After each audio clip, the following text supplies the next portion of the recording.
Okay, guys, welcome back. We're going to do something a little bit different right now. There's been a lot of people wondering, how in the hell did somebody beat SaviOr? And we're going to find that out right now because we have the replays. So we're going to watch those games.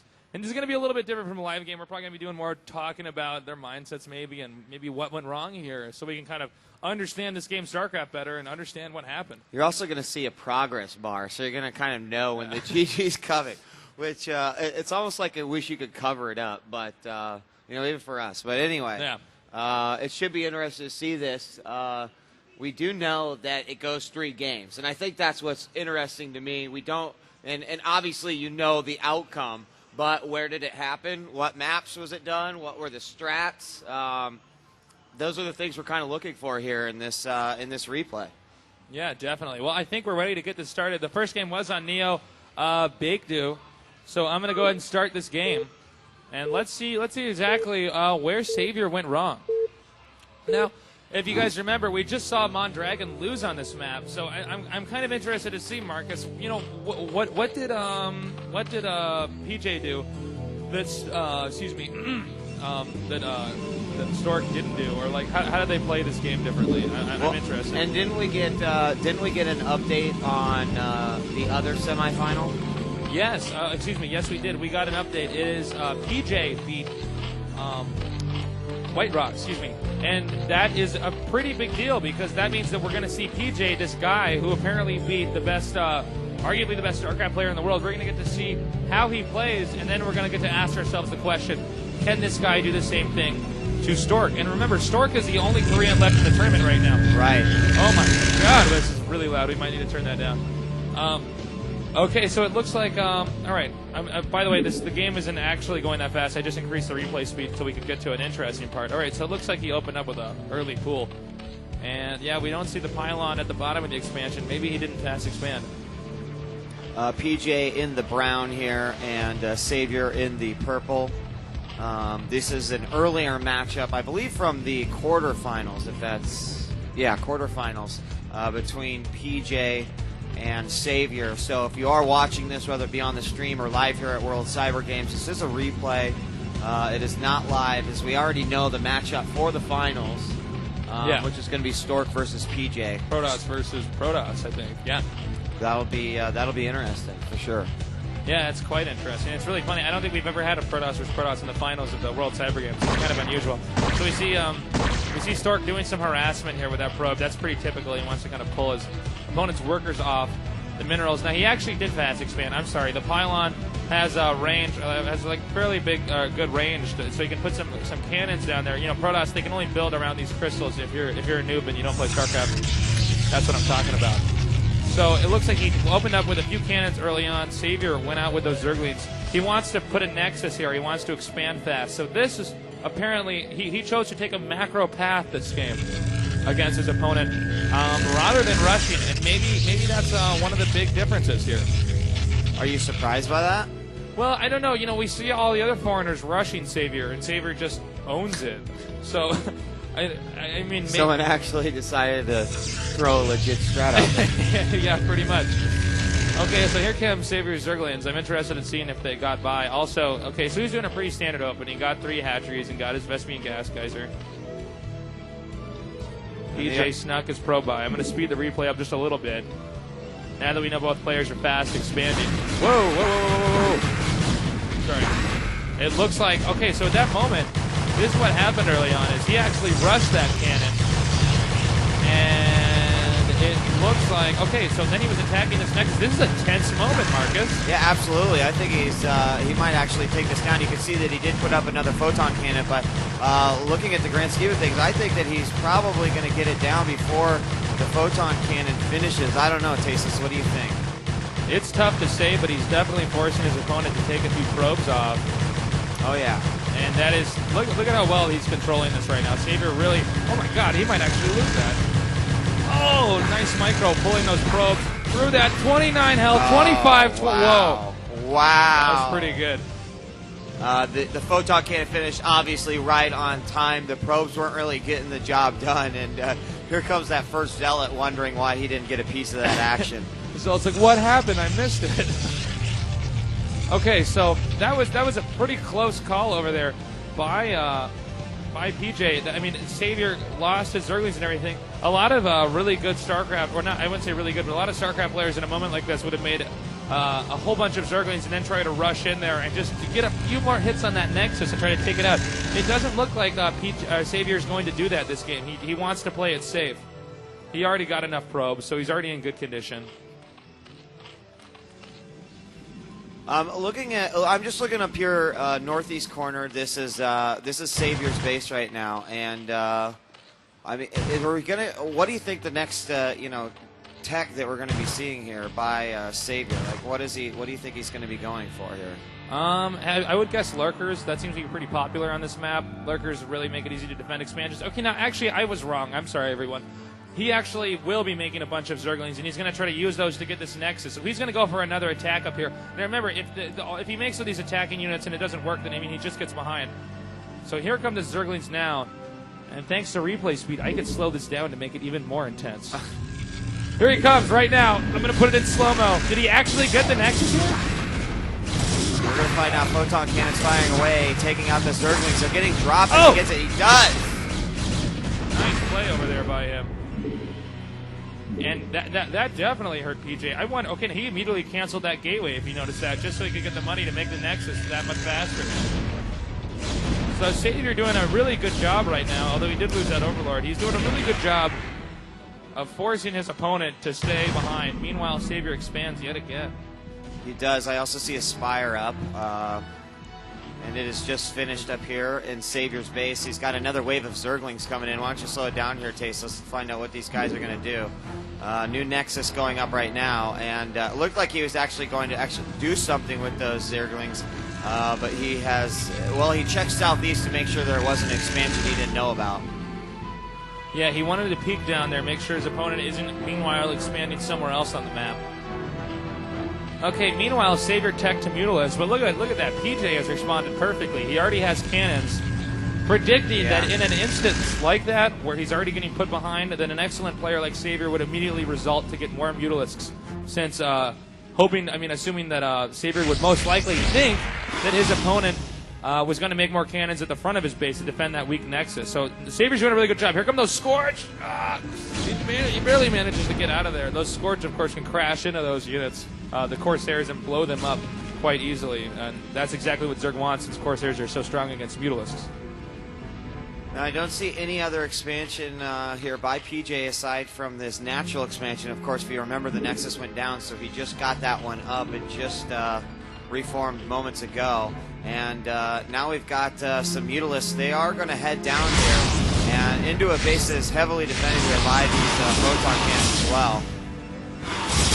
And here comes that dangerous Mutalisk micro, which SaviOr's so good at. Look at how he picks off those probes and then flies back so that the cannon really can't be utilized by the Protoss, PJ.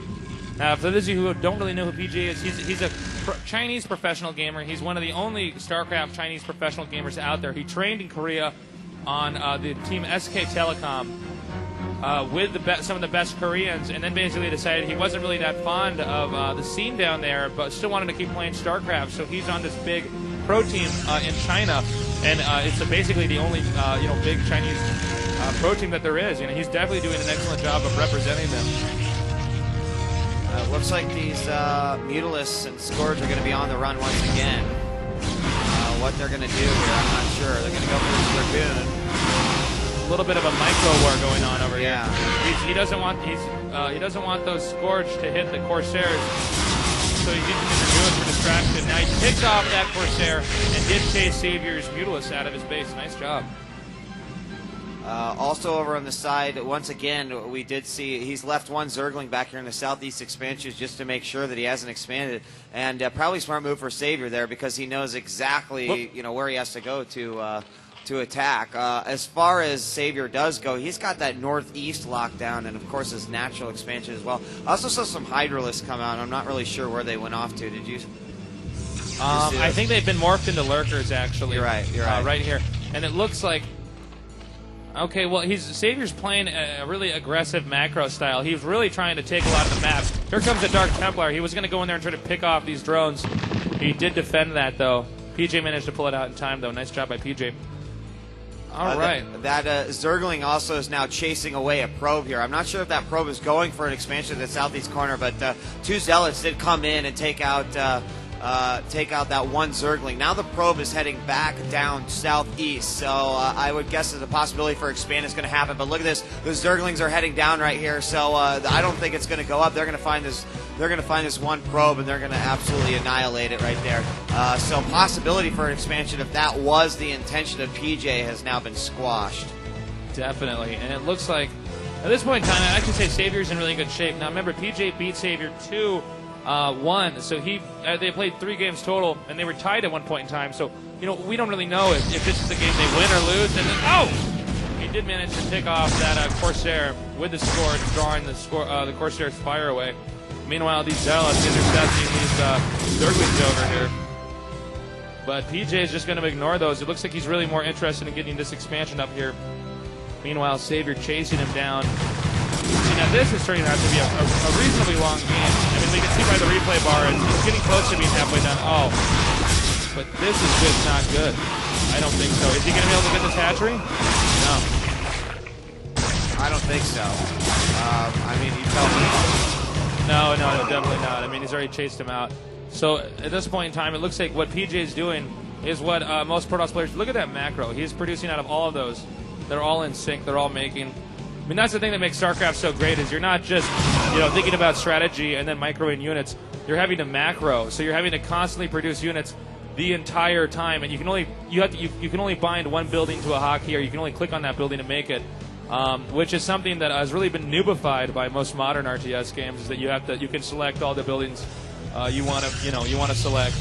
So multitasking becomes really important, and he's definitely doing a good job about that. So Tasteless, provide me with a little bit of insight here. Finally, instead of deciding on the southeast expansion, we've got expansion here for PJ coming out at the far east expansion, just north of that one. Why did he decide to go there instead of down south? My guess would be that basically he decided that if he could take this expansion over here at the right, he could then he'd have good enough position to expand to this one more easily. Gotcha. So that would be my assumption. Because of what? I think this expansion actually, I think it might have one extra mineral patch, so I think it would be almost more logical to take this one. But it seems like in that instance, PJ decided, no, it's probably going to be safe for me to go here. Looks like he also tried to go up here and try to pick off that expansion, but whoa, easy. Sunken Colony much? He definitely has a lot of those. He would not be able to get up there. A lot of photon cannons going up at this expansion as well, and this little flying army is down way south. But looks like we got another assault coming in from the top, possibly from the north here by SaviOr. A lot of lurkers here. Now it looks like he's got these lurkers coming down here. Now the great thing about going lurker Zergling on a map like this is that if you start to get behind, you can go into a very defensive position.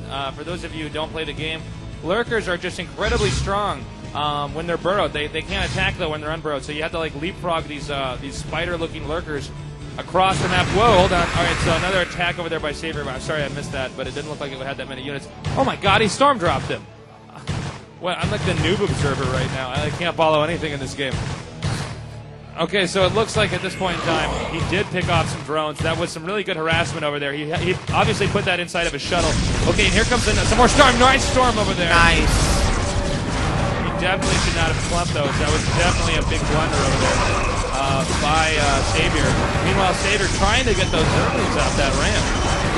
Not having very much luck right now, going down and ending up in a pool of blood. He will manage to make it through that line. His Zealots are now trying to back off his Dragoons here. Does have a couple of High Templars in there as well, as you saw, but those Zerglings are going to go down, and that's actually the second wave of Zerglings I saw go down. I don't know, you kind of missed it over here, but at that eastern expansion of PJ, a large group of Zerglings got absolutely owned there by the photon cannons and a few other units in his army.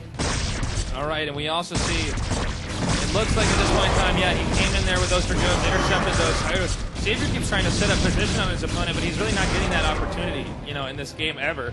PJ just keeps meeting his army before he's actually able to set up anything that would give him good position. And I also note that he is expanding over here at the bottom right.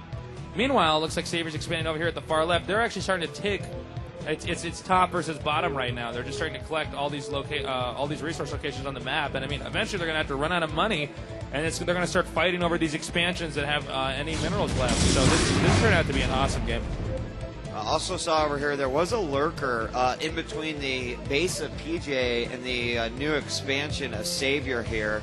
PJ dropped an observer, or excuse me. Yeah, PJ did drop an observer there and took out that lurker. It's gone now. There's also a DT over here at the far left. He was using that to harass his opponent. Not anymore. Peace out, DT. But he was using that to stop drones from mining there. That was the same DT that took out that lurker here. He's been alive for a while this game. Yeah, he was. He's a veteran. He was. All right. So we've got this mass of Dragoons over here as well, and they are moving into the center of the map. They're now going to go after this Overlord here and back off just a little bit. But here comes another group of lurkers as well. Corsair's going to find that Overlord. Looks like he was going to try to put those lurkers in a drop and then drop them over here at the minerals. Looks like PJ was prepared for that as well. I mean, it might not look like there's that much going on, but all these guys are PJ's like actually outstepping his opponent every way. Now look at this. He's got a Corsair Dark Templar combination. Now that's really good. These Overlords are they're the only unit in the game that Zerg has that can see these Dark Templar. After that, you have to get a Spore Colony. So what he's doing right now is he's flying around with these Corsairs, picking off these Overlords, and SaviOr's responding with Scorch and Hydralisks. By picking off those Overlords, he can maybe sneak those Dark Templar in here like he's doing right now. And look, he's doing an excellent job. He drove those Overlords down. He's picking off these Lurkers.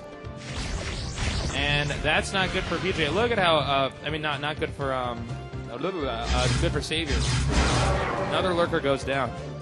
There's this army over here that looked like it was going to go into the Sunken Colony expansion here, Tasteless. What do you think PJ's intentions are with this army here? I think that's a good question. You know, again, as we said before, units don't move very well through the middle of the map. Now, this looks like a really good position for SaviOr to attack from. Most of PJ's army will not fit through here. Sidestorm will go down there on the ramp, and we will get a lot of Zerglings and Lurkers in through there. Tasteless, is this going to be a good attack here for SaviOr? I think so. Look at this. PJ knows that he can't actually, he'd have to go around the long way to get back to his opponent's base. And it's kind of like that game we saw with Mondragon and SaviOr.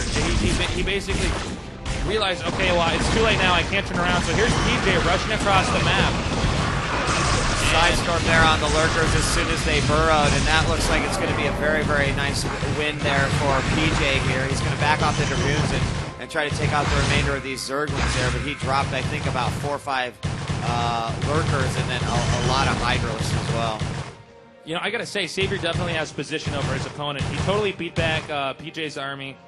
They're running back with their tails between their legs. Back over to this expansion over here. Meanwhile, SaviOr did take out some probes and, the frontal part of this expansion, although the Nexus is still there. More Hydralisks moving up now. It looks like we're gonna have some Zerglings head on into PJ's base. He's there with some DTs as well as a bunch of Zealots. Here come a few Dragoons as well, and they'll back that army off once again. It looks like SaviOr just keeps on trying to slowly but surely chip away there, but I mean, is he really making a whole lot of progress? You know, there's one thing that we got to notice first of all is that this expansion hasn't been used yet, and that's on PJ's side of the map. But at the same time, PJ has not really been able to be that offensive, with the exception of a little bit of harassment and drops over here. It looks like SaviOr's much more in control of this game. And now look, he's got the Defiler. This is like kind of the end-all spell unit for Zerg. He can use that to cast Dark Swarm. That'll make these cannons pretty much useless, since no ranged unit can do damage underneath the orange cloud that's dark. Never mind, he plagued them. That was badass. That's going to hurt his units. And that's going to make him very susceptible. As you can see, look at how technical he is. He's just setting up right now. The game's gotten so late, he's just going to set up for a late-game attack over here, plaguing his army so that when SaviOr deems it the moment in time to attack, he will do that. Now, meanwhile, PJ's not sitting here idly. PJ's flying around the map trying to pick off his opponent's Overlord. And if you look at the food count, SaviOr's actually has less units on the map than PJ does. PJ not necessarily macroing as well as he could be. You see he's got a lot of money. But at the same time, if you just look at the food distribution, PJ could definitely get ahead of his opponent right now. Yeah. especially if SaviOr's losing all these overlords that he can't really replenish. Whoa! Plagued on that, too. That is not good. And, you know, I got to say, this is some really nice usage of Plague over here, late game by SaviOr. That's really showing, you know, what kind of caliber player SaviOr really is. Once again, he's been plaguing his opponent's army. Now, even if Protoss is way ahead food-wise, if his whole army's plagued and dies very easily, like you're seeing right now, those few Zerg units can totally wipe out what Protoss has with no trouble. There's not that much they can do with it. And suddenly SaviOr's deciding his units that were positioned over here for defense are now going to come in here and try to rush back and attack. Now look, he's suddenly closing in on his opponent, PJ.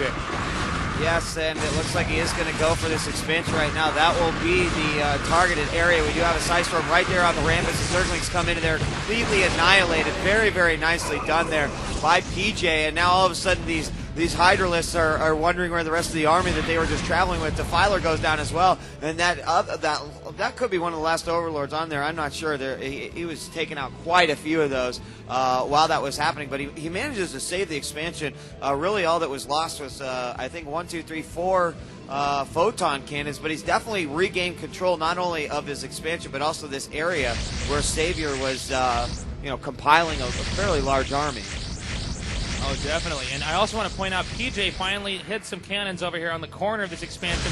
Oh, not so much, Drone. You're out of this. Now, SaviOr realizes what's going on. He realizes his opponent's expanding there. He's going to have to respond very quickly and stop that because this expansion is going to be pivotal. And I'm sorry I'm not watching this battle right now. Here we go. Once again, PJ beating his opponent back but getting plagued over and over and over. And that hurts. I've never been plagued before, but I bet it's pretty painful to have your health drop to 1. Here we've got the Ultralisk coming out now. And it looks like SaviOr's very very persistent about wanting to take this particular expansion, Tasteless. And definitely going to be able to do that, I think, here with this attack. Oh, wait, maybe not. I didn't see actually how large PJ's army really was. Now let's take a look at this. He's coming in here from 2 angles, trying to split the attention. Now PJ's doing a pretty good job. Look, he's even fighting an uphill battle right now, controlling his units very well. And even with some of his units plagued, he's doing a great job. Now he's regrouping over here. He's making sure those Archons are in the back so they can deal the damage with the Zealots being on the front, taking most of the hits. Once again, SaviOr's been driven away by PJ, and this game is apparently going to be ending pretty soon. Now, when we look at the player's food, it's 134, 135 food against 145, so they're pretty even right now. What is your thought on, SaviOr's now changing direction here, and what looks like that empty expansion that you pointed out earlier. A lot of photon cannons went up, and SaviOr is attacking it right now. Tasteless, is he going to be able to take this down? That's a good question. Again, as you can see, it's a positional thing. On a map like this, there's no easy way for this army to get over here and defend that. So SaviOr spent a lot of time attacking him over here, knowing that, look, this is the only expansion that's left. So now that with this expansion left, he can't actually recover and save that. So, I mean, it's pretty difficult. Well, that army that was over at the Eastern expansion looks to be on the move here again. We saw SaviOr throw a lot of effort at trying to take out this expansion. What are your thoughts on, is that, was it worth everything that he put forth in order to make that happen? That's a good question. It very well may be, because he's now going to be able, SaviOr's trying to steal this expansion that's on his opponent's turf. So he's going to try to do that. Right now, PJ's starting to realize, okay, well, SaviOr might be getting too strong unless I start to play aggressive. I can't wait him out. Oh, man, nice plague. Oh, my God. Okay, 2 really good plagues. And I think that may be a big blunder right now for PJ. Look, SaviOr's just playing this so well. I mean, PJ really can't get out of his base. PJ can't be offensive right now. And using the spells that the Defiler has, one of the last units you can get with Zerg, using Plague and Dark Swarm. Oh, whoa, and over here, another attack's going on. It looks like he actually had another army waiting to counterattack, even if he left that expansion. And this looks like this is the game that PJ clearly is going to lose. Look, he only has this left for his expansion. And when you take a look over here, this expansion is definitely going to go down. And PJ really can't rebuild that. So SaviOr won the first game in that series. Really nice. He does. He takes out that Nexus, and now the Ultralisk will move into position to take out all the rest of PJ here, and he's going to have no problem doing so with the Southeast expansion. And based off of the time here, I think we're going to see GG any second. Oh, yeah, I think the replay bar would agree with us. Yeah, and here comes that last, probably final push here into the main base or the natural expansion. And after this, I really don't see much of an arming here from PJ at all. Oh, yeah. All right, this is it. This is game. So that's how the first game ended. So that's really interesting. So if that SaviOr beat PJ in the first game, I mean, the pressure was really on. I mean, I think everybody at this tournament, maybe even PJ, kind of expected to lose to SaviOr. I mean, obviously he's trying his hardest, but he knows how good SaviOr is, and he still lost that first game. So the question I'm asking myself is, what did PJ do differently these next games that really helped him recover? I don't know. I guess we're going to find out in just a moment.